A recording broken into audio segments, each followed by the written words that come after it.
Powered by the Montana Television Network. This is the 10 o'clock news on KPAX, Montana's news leader.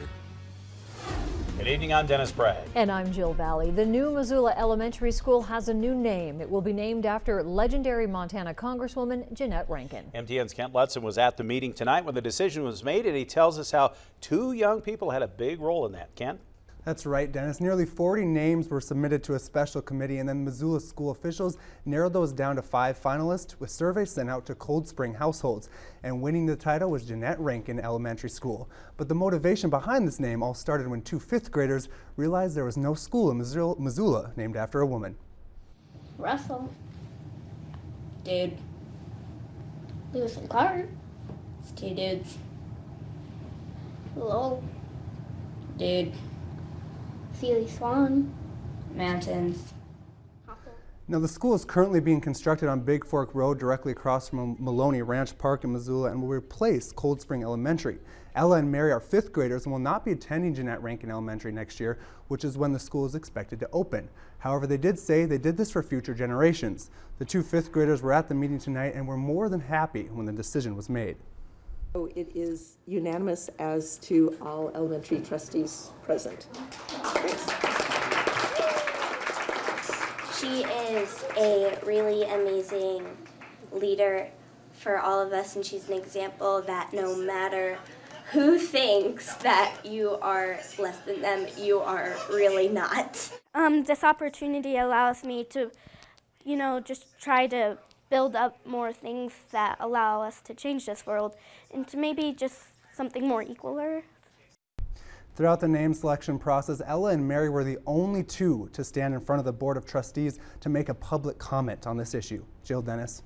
Thanks, Kent. Kind of shows your voice is heard if you just show up at the meetings. Now, this isn't the only school in western Montana to be named after the Congresswoman. The Kalispell School Board voted earlier this month to name that district's new school being built on Airport Road also after Congresswoman Jeannette Rankin. Hundreds of Libby residents who are waiting for their claims over asbestos exposure to be litigated are getting hoped for help with the formation of a special court to consider those cases. For nearly 2 decades, Libby residents have hoped to have their individual claims over the health impacts of asbestos exposure resolved, exposure stemming from decades of vermiculite extraction at the W.R. Grace mine. But getting those cases before a judge has always been tough, with the process complicated by federal bankruptcy proceedings against the mine owners. As many as 600 cases have been in limbo. But today, the Montana Supreme Court announced those cases will now be able to proceed through a special asbestos claims court. The court believes it has captured most of the outstanding cases, but says anyone with claims that may have been overlooked should have their attorney contact the court. Topping world news tonight, North Korea conducts its first missile launch in over 2 months, an ICBM missile capable of reaching any part of the United States. The North State Television said the new ICBM was significantly more powerful than the previous long-range weapon the North tested. The report called the weapon a Hwasong-15. The launch was detected after it was fired early this morning from a site near Pyongyang. CBS's Mola Lengi is at the White House with more on the story. The U.S. Department of Defense says an intercontinental ballistic missile like this one was fired from an area north of Pyongyang at 1:17 p.m. Eastern Time. It flew eastward for 50 minutes, traveling 1,000 kilometers before splashing down in the Sea of Japan. It went higher, frankly, than any previous shot they've taken. President Trump was briefed on the launch while it was still in the air. It is a situation that we will handle. The North American Aerospace Defense Command determined the missile launch did not pose a threat to North America, U.S. territories, or U.S. allies. U.S. intelligence officials say they were not surprised. Japanese government sources say they detected radio signals suggesting North Korea may have been preparing for a launch. North Korea began firing ballistic missiles at a rate of 2 or 3 a month starting in April. One of them passed over Japan's northern Hokkaido Island. The last missile was launched in September. According to David Wright from the Union of Concerned Scientists, if Tuesday's missile had flown at a normal trajectory, the missile would have been able to hit any part of the continental United States. Today, Hawaiian officials previewed a new statewide siren system to warn of an impending missile strike. The focus is to get the public and our visitors as much warning time to prepare as possible. Hawaii will test out the new siren on Friday. During an actual incoming missile alert, Hawaiians and visitors would also receive alerts on their TVs and smartphones. Mola Lengi, CBS News, the White House. The U.S., Japan, and South Korea have requested an emergency UN Security Council meeting after this launch. Turning now to weather, a system moving in overnight could bring some light snow. It could make for some tricky travel over mountain passes, though. We do have winter weather advisories in effect, so let's go over now to Chief Meteorologist Aaron Yost, who is all on top of it. Aaron. Start to the morning commute for just about everybody in western Montana, particularly those where we are seeing those winter weather advisories. Earlier today, though, we did see clouds on the increase. You can see here from our First Security Bank iCam in Hamilton after some morning sunshine, but that has obviously started to change. You can see the radar beginning to fill in. Overnight tonight, snow levels will continue to drop. Here's a look at where those winter weather advisories are in place until 8 o'clock tomorrow morning. With this, we could see some wind. So if you will be traveling at pass level, anticipate reduced visibilities along with some of this freshly fallen snow. Got more details coming up in your full forecast.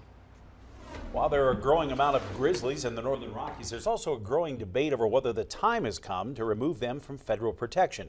And that debate expected to get some attention during meetings in Missoula this week. The Interagency Grizzly Bear Committee has been wrestling with the challenge of grizzly bear recovery, or bringing the species back from the point of possible extinction, for more than 30 years.